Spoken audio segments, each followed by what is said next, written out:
안녕하십니까 KTV 시청자 여러분. 지난 주말 박근혜 대통령의 인도네시아 국빈 방문을 맞아 곳곳에서 태극기를 볼 수 있었습니다. 한국과 인도네시아는 1973년 국교가 수립되었고 초대 주한 인도네시아 대사의 따님이 지금의 인도네시아 영부인인 헤라와티 여사입니다. 당시 별 차이가 없었던 인도네시아와 한국의 1인당 순소득, 즉 GNI는 2012년 현재 인도네시아 4,810불, 한국 39,970불로 6배가 넘는 차이를 보이고 있습니다. 불굴의 정신으로 오늘날을 만들어준 앞선 세대에 감사하는 마음으로 주간 경제 동향 시작하겠습니다. 먼저 지난 한 주 동안 외환, 주식, 채권 시장 모두 미국의 셧다운 여부에 신경을 곤두세우며 움직인 듯합니다. 환율은 17일 미 달러당 11,125루피아로 마감하면서 전주 대비 큰 변동을 보이진 않았습니다. 원화의 경우 미 달러당 1,063원으로 강세의 모습을 보였습니다. 10년물 국채는 7.69%로 마감하며 전주 대비 0.43% 하락하였고 주식시장 종합주가지수는 4,519포인트로 전주 대비 32포인트 상승하는 모습을 보였습니다. 이렇게 환율, 국채, 주가지수 등 전반적인 지표의 안정적인 모습을 보인 것은 미국의 셧다운 문제로 인한 동요가 없지는 않았지만 시장의 기대대로 다행히 의회가 합의를 이루었기 때문으로 풀이됩니다. 박근혜 대통령의 방문 성과를 잠시 정리해 보겠습니다. 크게 세 가지인데요. 첫째, 세파 연내 체결 합의. 둘째, 한국 인도네시아의 통화 수합 체결 합의. 셋째, 41억 달러 규모의 투자 MOU 계약 체결 등입니다. 우선 세파는 Comprehensive Economic Partnership Agreement로 포괄적 경제 동반자 협정이라고 합니다. 상품 교역에 있어서 무관세 또는 낮은 세율을 적용하고 기타 서비스 투자 등을 증진하는 등 자유무역협정인 FTA와 실제 내용에 있어서는 큰 차이가 없습니다. 그러나 그 외에도 경제협력 내용까지 포함하고 있어서 좀 더 범위가 넓다고 이해하시면 되겠습니다. 통화수합에 대해서는 이미 다룬 적이 있는 내용입니다만 양국 간 10억 달러 규모의 통화수합 계약을 체결하기로 합의하였습니다. 미국 워싱턴에서 열린 IMF 총회에서 양국 재무장관과 중앙은행 총재들이 모여서 합의를 이룬 것입니다. 8건의 MOU는 정상회담 전날인 지난 10월 11일 양국 재계 인사들에 의해 이루어진 사업 계약들입니다. 총 41억 불 규모의 MOU가 체결되었습니다. 이 중에는 30억 달러 규모의 수마트라 석유운송 철도를 개설하는 것과 깔리만탄 지역에 석탄 화력발전소를 건립하는 4억 5천만 달러 규모의 사업도 포함되어 있습니다. 앞으로 한국과 인도네시아는 경제 동반자로서 더욱 긴밀한 관계가 이루어지리라 기대해 봅니다. 인도네시아는 루피아화의 안정, 경상수지 적자 축소, 물가 상승 조정 국면 진입 등 좋은 소식이 전해지고 있습니다. 정부와 전문가들은 몇 개월 전부터 급변하던 환경을 겪었던 것이 최근 불어닥친 미국발 악재를 견딜 수 있도록 인도네시아 경제가 내성을 가져왔다고 평가하고 있습니다. 만디리 은행의 수석 이코노미스트인 데스트리 다마얀티는 미국의 셧다운 문제가 우리에게 미치는 영향이 있을 겁니다. 단기적 변동 요인이 되어 외국인 자금이 빠져나갈 수도 있겠지만 곧 돌아올 것입니다. 인도네시아의 기초 체력은 튼튼합니다. 라고 말했습니다. 차티 바스리 재무부 장관은 지난 8월 시행한 정책들이 대외 계정에 긍정적인 영향을 주고 있습니다. 그렇지 않다면 어떻게 무역 수지가 흑자로 돌아서고 물가 상승이 조정 국면에 이르고 루피아가 안정되어 가겠습니까? 라고 반문하며 자신감을 보였습니다. 차팁 장관이 말한 주요 정책 내용을 보면 보세구역 내 업체들은 생산량의 75% 이상을 수출해야 했지만 그 기준을 50%로 낮췄습니다. 에어컨, 냉장고 같은 가전제품은 특별 부가가치세 대상에서 제외됐으며 노동 집약적인 섬유, 의류, 신발, 가구 업체들은 고용 수준을 유지할 경우 법인세 50% 인하가 적용되는 것 등입니다. 예방주사는 원래 미세한 양의 병균을 몸에 주입해서 내성을 키우는 원리로 발전했습니다.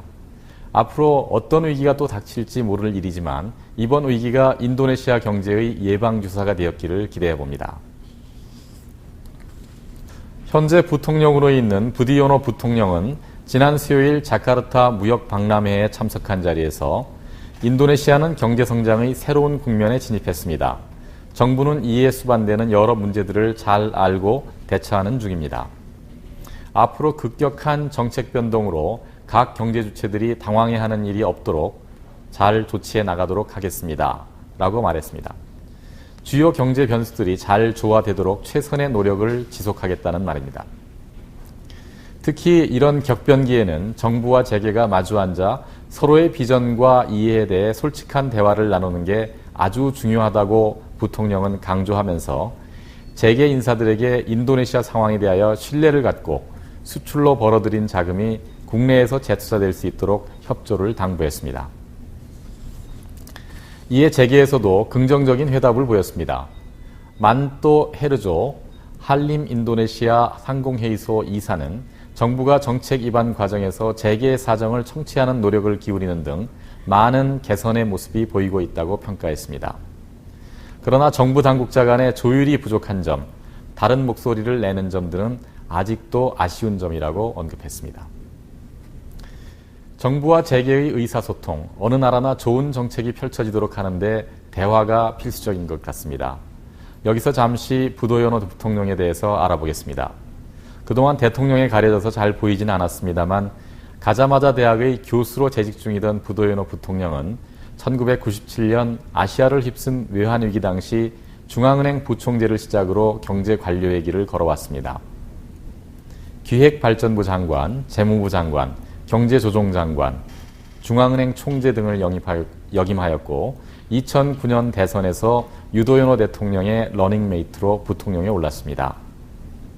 지난 16년간 주요 정책 결정자로서 경험을 하면서 대화와 이를 통한 조화를 중시하게 된 것 같습니다. 이번에는 최근 부동산 시장의 주요 현황을 살펴보겠습니다. 부동산 시장을 살펴보는 건 그 자체의 목적도 있지만 90년대 말 겪었던 외환위기의 바로미터가 되기 때문입니다. 우선 자카르타는 다른 국가의 수도와 마찬가지로 정치 및 상업의 중심지로 1000만 명의 인구가 상주하고 있습니다. 또한 250만 명의 인구가 근교에서 통근을 하고 있는 상황이어서 늘 주택에 대한 수요가 공급을 초과하고 있습니다. 지난 3년간 단위당 임대료가 루피아 기준으로 B급 상업지역은 2배, A급의 경우에는 3배까지 올랐다고 합니다. 하지만 최근 외화 자금이 빠져나가는 상황에서도 부동산 가격의 변화 조짐은 보이지 않는 것 같습니다. 같은 위기를 겪고 있는 인도의 경우 고층 빌딩 공사가 지연 또는 취소되기도 하였지만 인도네시아 자카르타의 건설 현장에서는 여전히 야간 등을 비추며 크레인이 돌아가고 있습니다. 부동산 소유에 있어서 외국인의 직접 매입은 불가능하다 보니 상업용 부동산 소유자의 99%가 인도네시아인입니다. 소유자의 직접 사용 비율을 보면 오피스 건물이 85%, 고급 아파트의 경우는 95%에 이릅니다. 위기 시에도 매각 가능성이 적다고 볼 수 있는 대목입니다. 이와 관련하여 정부 당국자들의 시각은 어떤지 살펴보도록 하겠습니다. 지난 몇 년간 부동산 시장의 급격한 가격 상승을 두고 기타 위르자완 무역부 장관은 섬찟하다라는 표현을 사용했습니다. 다소간의 과열로 인식하고 불안을 표현한 것입니다. 이와는 달리 부도요노 부통령은 낙관적인 견해를 피력하며 위험한 버블 단계로 보이진 않습니다. 물론 적절한 조치를 취하고 있으며 시장을 보면 아직 완충 여력이 있습니다. 라고 말했습니다. 부동산 정책에 있어서 정치인들 사이에 이견이 있어 보입니다. 앞서 언급된 기타 장관은 내년 대선을 앞두고 집권당의 대선 후보 지명을 받기 위해 노력 중에 있는데요. 외국인의 부동산 소유권 취득과 관련하여 다른 나라들처럼 문호를 열어야 한다는 주장을 했습니다. 이와는 달리 현재 여론조사에서 대권 후보 1위를 달리고 있는 조코 위도도 자카르타 주지사는 지난 9월 쇼핑몰의 신규 건설을 금지시키기도 했습니다. 이는 전통시장 종사자를 보호하기 위한 것이었는데요. 이처럼 정부 내부에 있어서도 부동산 시장에 대한 시각이 틀리고 정책 방향도 많이 다른 것 같습니다. 아시는 바와 같이 내년도엔 대선이 있습니다. 앞으로 어떤 후보가 당선이 될 것이고 그에 따라 어떤 정책이 만들어질지 예측을 해볼 필요가 있는 듯합니다.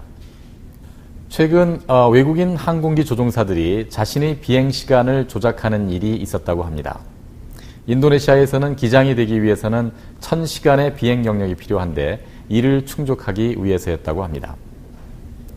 인도네시아 운송부에서는 이를 계기로 외국인 조종사의 취업 자격을 강화하겠다는 입장을 통지했습니다.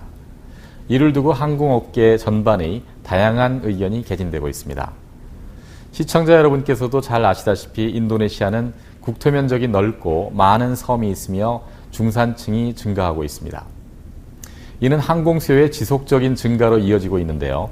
보잉사의 자료에 의하면 2011년에서 2015년까지 4,000명, 매년 1,000명 규모의 신규 조종사가 필요하고 정비사와 통제사가 각각 7,500명과 1,000명씩 증원이 되어야 한다고 합니다. 인도네시아에는 현재 13곳의 항공학교가 있고 각 학교별로 50명씩 매년 조종사를 배출한다고 봤을 때 650명 정도가 배출되고 있습니다. 이 경우에도 좀 전에 살펴보았던 1,000명가량의 수요를 감안할 때 350명가량이 추가로 충원되어야 합니다. 이에 대하여 정부는 인도네시아의 유망한 항공산업 전망을 감안할 때 각 항공사들이 적정 자격을 갖춘 외국인 조종사를 구하는 데는 별 어려움이 없을 것이라고 말했습니다. 이에 대하여 인도네시아 내 항공학교들은 각 항공사들이 자신들의 학교 출신 인력을 고용함으로써 고용률 증가와 외화 유출 억제 효과를 동시에 기대할 수 있을 것이라고 주장했습니다. 하지만 정작 인도네시아 조종사 연맹은 지상훈련만 하는 항공학교 출신을 어떻게 바로 조종 업무에 취입할 수 있느냐라고 반문하고 있습니다. 또한 비행 후 휴식 시간 등 안전 규정이 철저히 지켜져야 할 텐데 이건 역시 지켜지지 않아서 조종사들이 과로에 시달리고 있으며 그나마 적정한 충원이 이루어지지 않고 있다며 불만을 토로했습니다. 방금 항공업계 이야기에 대해서 소개를 해드렸는데요.